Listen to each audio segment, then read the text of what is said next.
I want to introduce to you the defensive MVP for this game, defensive tackle Cameron Davis. Hi, everyone. Thank you for tuning in to today's podcast. I'm joined this afternoon by one of NFL's most recognizable faces today, Bridget Condon. She has been a reporter and anchor on the NFL Network since 2021. But prior to that, Bridget was a sports anchor in the ABC affiliate in Durham, North Carolina. Bridget, thank you so much for joining me today. I know you have a crazy busy schedule, but I'm really excited to get to know you a little bit more. So thank you for your time. Yeah, thanks for having me. I'm always willing to help. Thank you. So just to get things started, just tell me how your week has been so far. We're starting week 4 of this football season. So how are things going for you? Yeah, things have been good, a little busy. I got back late Sunday night. I was in New Orleans for the Saints and Eagles game. And then Mondays, I host our NFL Monday Night Football show that actually airs in London. It's kind of a cool program we have. So I was in the studio until like 8:30. We do a little pregame or postgame show after that game ends. And then in the studio Tuesday and today. Yeah, and then I'm heading off to a wedding tonight. One of my best friends is getting married this weekend. So That's awesome. kind of like all over the place right now. I can't believe it's already almost October. It feels like things, once the season finally starts, it's like foot on the gas pedal, no stopping. So you've been covering sports for a long time now, right? And I had watched your interview with Ted Sobel, and you had mentioned that being from New England, you grew up a Patriots fan, but as a reporter now, you want to remain as neutral and non-biased as possible when covering sports and football in particular. Do you feel like you're still able to keep the excitement of being like an individual sports fan? Like, do you still have a soft spot for the Patriots, or do you mostly maintain a professional, objective perspective when it comes to watching football in particular? Yeah, so I definitely am still a fan of other sports like Boston sports, like the Celtics, Bruins, Red Sox. When it comes to football, because I work for the NFL, there's no like spot for the Patriots or anything like that. One of the things you do get when you are a reporter is you get to know guys and you get to know their stories and how hard that they work, and you root for individuals, right? Like you root for players to do well, especially players that you've met. So it's very different than growing up being a fan of a team. It's more you're a fan of, a good game and good talent and, crazy endings, and not so much one specific team.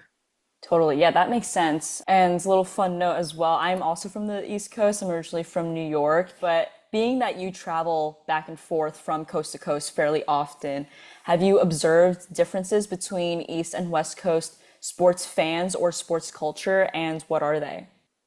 Not necessarily East Coast and West Coast. I think different regions for sure. Like, maybe in LA, fans are less diehard because it's just a bigger population. There's so much to do in LA, especially in like fashion and movies in Hollywood, where if you go to a smaller city on the East Coast, even like a Boston, they are founded on their sports and the fans are crazy. And like in Philadelphia, same kind of thing. Like the city revolves around how is the sports team doing. If you go up a little bit more north to the Bay Area, that area revolves around the 49ers. So I think it just depends, where you are in the world, but there's definitely different kinds of fans for sure across the country. A lot of the students listening to this right now are in the broadcast program at Chapman.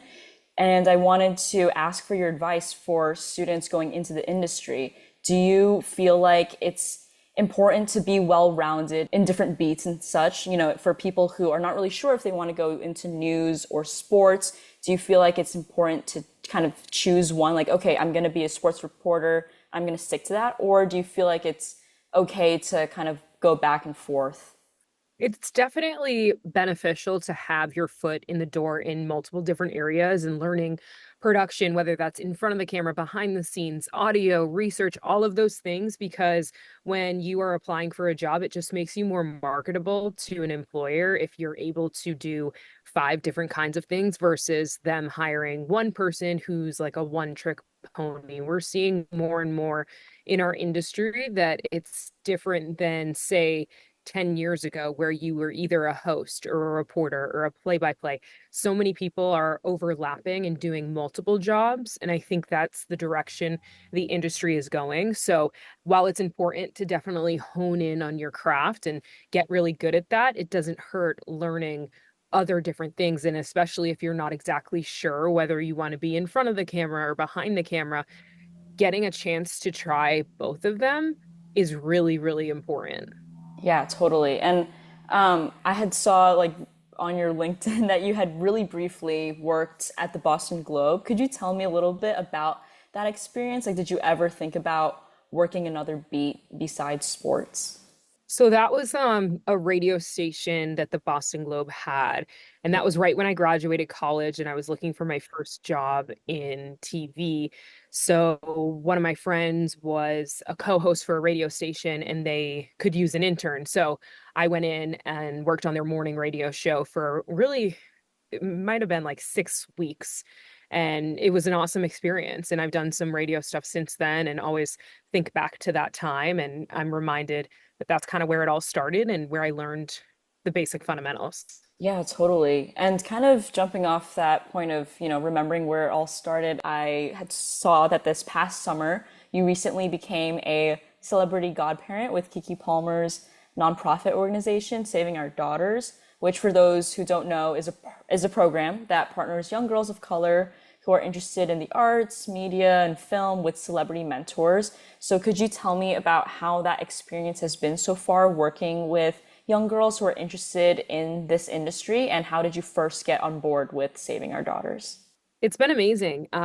We connected on social media and, then got on a phone call and a Zoom call and have worked together that way. And it's just so important. That's something that has been at the top of my list since I got into this industry. I always said that, if I ever make it far in this industry or to a place where I feel confident that I could benefit, like my journey could benefit someone, then I would always share and help. There are so many women who came before me that helped me.